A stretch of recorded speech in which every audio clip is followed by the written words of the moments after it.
if you see my location, I am up in the rafters. Check it out. Turn this way, and we'll turn this way. If you're scared of heights, down below. We're about 10 foot off the floor here. And what I'm doing here is, you can see, I'm just taking the whole unit off of these lights all the way down. You can see the electrical here runs all the way down to the end over there. We're going to string it back through and then come back through and put it on these rafters here.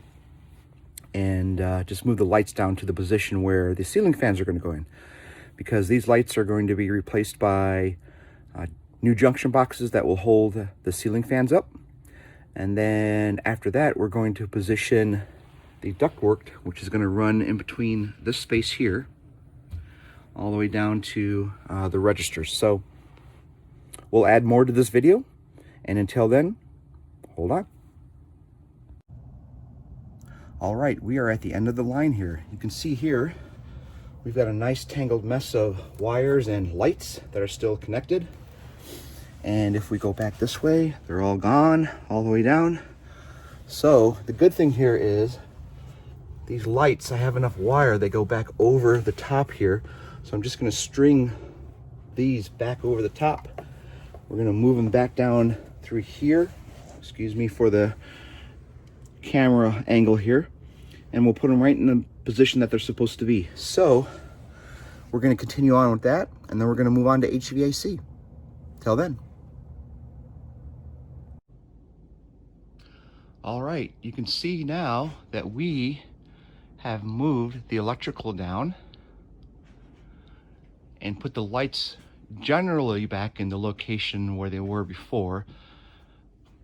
Now all I have to do is determine by measuring where they are actually going to go. So they're pretty close to the location where they are now. So I just need to make sure that it's kind of symmetrical in the room and it's not going to interfere with the ductwork that we're going to put up here once that runs, etc., etc. So next step is to determine where those are going to go, nail the electrical back into the top of the ceiling joists so they are secure in place. And then we are going to go back up into this area here. I'm going to put some plywood on top of the joist up there so I can get access in up there and be able to be stable. There's a bunch of loose fill insulation up there that is in between the ceiling joist for this hallway that's out here. So I don't want to lose tools and or step on the ceiling or something and have crash through the ceiling. So I'm going to cut this plywood down, secure it up there so I have access up there to stand on when I put the HVAC ductwork in. So on to the next step. So we're up in the rafters again, getting ready to make a path for some HVAC work. And check it out what we got here. So you can see here, we have a bunch of loose fill insulation. And you've got these studs here. There's one right there. This one here, actually a ceiling joist for the hallway. And we've got one here also. But if you'll notice, this one's a 2x4, this is a 2x6. So there's a 2-inch difference between here and this one. And what we want to do is we want to put a platform here so I can get up here and work on getting the ductwork tied into this supply line.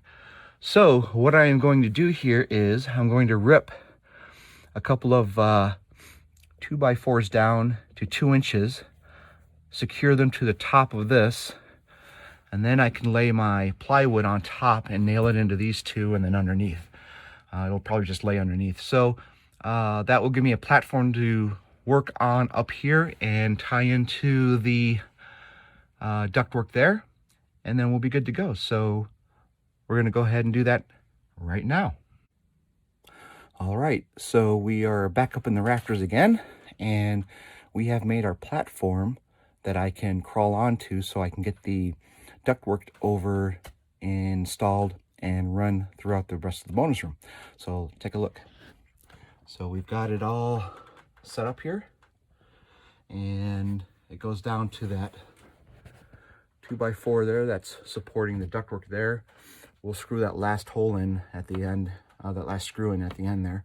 But I now have a solid surface for me to get up on and put some holes inside this supply line and feed it to the rest of the room here. And then I've also capped off this end piece so no loose insulation falls out if I have to put my foot or anything in there while I'm trying to climb up. So we seal that off. So with that, we're going to continue moving on. All right, we're close to the end of the day here, and we got a lot accomplished today. So let's take a look. So you can see here, I've got the HVA supply register box roughed in right there. And if you look above there, we've got a 90-degree elbow that is going to connect to an 8-inch line that's going to go all the way back to the supply line over there. We also have the same thing going on right here on this one here. So 90-degree elbow, going to tie into the ductwork up there. You'll notice that I also put in a junction box next to this light. It worked out actually perfectly because it's all symmetrical down the center of the bonus room ceiling. We've got a junction box for the ceiling fan. So all I have to do is disconnect this light, transfer it over into this junction box, and we'll be good to go. And then we'll staple these lines down to the top of the ceiling joist as we get those completed. I was going to try to get the HVAC ductwork in today, but I decided to hold off on that. It's going to be a several-hour project probably, so we're going to hold off on that. Plus, I want to concentrate on getting some outlet junction boxes along this wall over here, and of course along this side of the wall. So we're going to be running some wire for that. I have to determine how many junction boxes we need, what circuit they're on, what the load is going to be. So I want to make sure I don't overload the circuit. But anyways, we'll probably come around this corner also with a couple of JBs and outlets, and we'll go from there. So it was a good, productive day, and we'll finish it out next time. So with that, enjoy, and peace out.